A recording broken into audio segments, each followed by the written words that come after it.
All right, let's jump right in. We're going to break down some really fascinating material from the Walter Lewis channel. It's all about a method for, well, literally composing your own reality. So let me ask you this. Are you the main player in your life, or are you just a character following a script? This material kicks off with this really cool idea that reality is kind of like a video game. And for most of us, we're not actually playing. We're just the NPCs, right? Just pawns. But here's the kicker. It says there are cheat codes, ways to grab the controller and become the main player. Okay, so before we can even get to those cheat codes, we've got to wrap our heads around this first big concept. It's called the script. And what is it? It's basically the pre-written story that takes over whenever we're not really paying attention. You know, when we're just on autopilot, asleep at the wheel. And this is where it gets really interesting, because asleep doesn't mean you're, taking a nap. It breaks it down into two states. First, you've got the external screen. That's when you're totally lost in the news, social media, gossip, all the outside noise.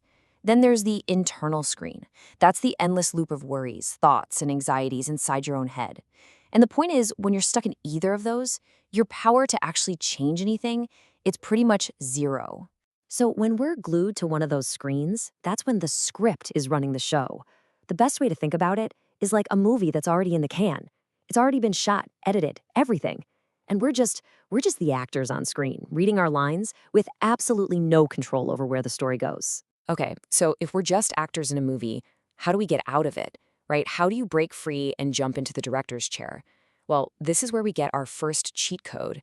It's a really simple but super powerful technique, and it's called the awakening. And the whole thing hinges on this one simple phrase: I see myself and I see reality. Now, this isn't just, some feel-good affirmation. It's presented as a tool, a sound slide. The idea is that just by saying it, you instantly yank your awareness right out of that movie you were just lost in. And what does that do? It creates a huge shift. You go from being a character stuck inside the story to being an observer watching it from the outside. You literally take your attention back.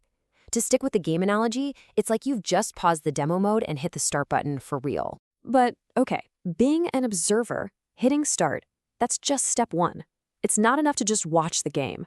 You need a way to interact with it, to program what happens next. And simple willpower isn't going to cut it. This is where we get introduced to something called a meta power controller. So what is this controller? It's called the braid of intention. And the description is pretty wild. It's not a physical thing. It's this energetic extension, like a phantom limb, that you feel coming out from between your shoulder blades. The key here is that it's not something you visualize or think about. It's something you are supposed to feel. And the reason most of us can't feel it is because it's like a muscle we've never, ever used. It's completely atrophied. So why is this braid so darn important? Because it's your direct connection, your access point to the force that actually creates reality. The material calls this force external intention. Think of it as the game's engine. So, the braid? Well, that's your joystick. It's the controller you use to choose which film roll or which version of reality you want to load up next. All right, quick recap. We've woken up, we've found our controller, so now it's time for the main event. This is the core technique. This is how you actively choose and compose the future you want. And it's broken down into 3 super clear steps. Step 1, you awaken. You get into that observer position we talked about. Step 2, you activate the braid. You focus on that feeling and consciously project it out from your back. And then step 3, from the very tip of that braid, you illuminate the frame. You project a picture, a feeling of your goal already being done, the final scene. Now listen up, because this is probably the most important part. Your job is not to figure out the how. You don't write the script of all the little steps that get you there. Nope. Your only job is to choose and light up that final picture, that last scene. The how, that's what external intention takes care of. You just pick the destination. Of course, it's not a free-for-all. Like any game, there are rules, and the material gives us some pretty clear pro tips to make sure you're playing effectively. Let's run through these do's and don'ts. On the do side, you still have to take action in the real world. You gotta get off the couch. Super important. Also, start small. Go for easy, believable goals to build up your confidence. And then, notice every little win. Be a glutton for confirmation, as they say. Now for the don'ts, don't try to control other people. That's a big no-no.